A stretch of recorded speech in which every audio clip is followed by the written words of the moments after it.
ধন্যবাদ। এখানে কলমার 2টা পতাকা লাগাই দিয়েছে, সাহস আছে কিন্তু এখানে। সেই জন্য হাদি মারা গেছে লাশের উপরে, পুরো বাংলাদেশের জাতীয় পতাকা দিয়েছেন। কবরে গেলে লাল সবুজের কাজ আছে না কবরের ভিতরে গেলে বলে। এখন খালেদা জিয়া উনি আমাদের মা সমতুল্য একজন, উনি উনি অর্থাৎ বয়স্ক, যেহেতু মানবিক জায়গা থেকে বলতেছি, আদর্শিক জায়গা থেকে নয়। কারণ কখনো আমরা এই সেকুলার রাজনীতির আদর্শের সাথে আমরা একমত হতে পারি না। মানবিক কারণে মারা গিয়েছেন। আবার সে লাল সবুজের পতাকা কেন পতাকা থাকলে সমস্যা কিসে গেলে? তো এইগুলো, এই যে চেতনা আমরা ছাড়তে পারতেছি না।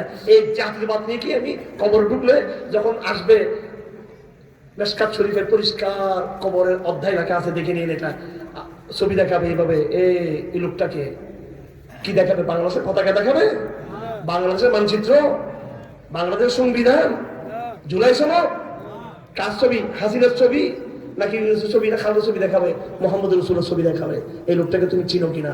যারা ইমানদার তারা বলবো ওকে চিনি, এটা আমাদের নবী। আর যারা মুনাফিক ছিল, হাদিসে শুধু কাফেরদের কথা নাই, হাদিসে শুধু কাফেরদের কথা নাই।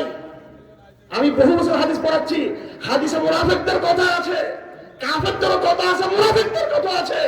মুনাফিক হলো যে মুসলমানের ঘরে জন্মগ্রহণ করে, যার আমলে, আখলাকে, সংস্কৃতি, কালচারে, দর্শনে, রাজনীতি, ইসলামের নামগন্ধ নেই, সে হচ্ছে মুনাফিক। ওই মুনাফিকও কিন্তু রসুলকে চিনবে না। কিন্তু মুসলমানের ঘরে জন্ম হলে যে আপনি রসুলকে চিনবেন তা না, কবরে কিন্তু মুনাফিক হইতে রসুলকে চিনবে না। সুতরাং ওইটা চিন্তা করতে হবে আমাদেরকে। এই দর্শন আদর্শ এই সময় অথবা কোনো কাজ আসবে না, আমাদের কাজে আসবে কোরআন, কাজে আসবে শরিয়া। আল্লাহ পাক সুবহানাহু ওয়া তাআলা আমাদের তৌফিক দান করুন, যেন আমরা এই সুবর্ণ সুযোগে ইসলামের জন্য আমরা যেন কিছু একটা করতে পারি, ভালো কিছু একটা করতে পারি। ইনশাআল্লাহ আগামী দিনে বাংলাদেশ একটা ইসলামী বাংলাদেশ হবে, উইল ইসলামী বাংলাদেশ, হোক ইসলামী বাংলাদেশ ইনশাআল্লাহ আজিজ। ওয়া আখিরু দাওয়ানা আলহামদুলিল্লাহি রাব্বিল আলামিন ওয়া সাল্লাল্লাহু আলা মুহাম্মদ ওয়া আলিহি ওয়া সাহবিহি আজমাইন। আসসালামু আলাইকুম ওয়া রাহমাতুল্লাহি ওয়া বারাকাতুহু।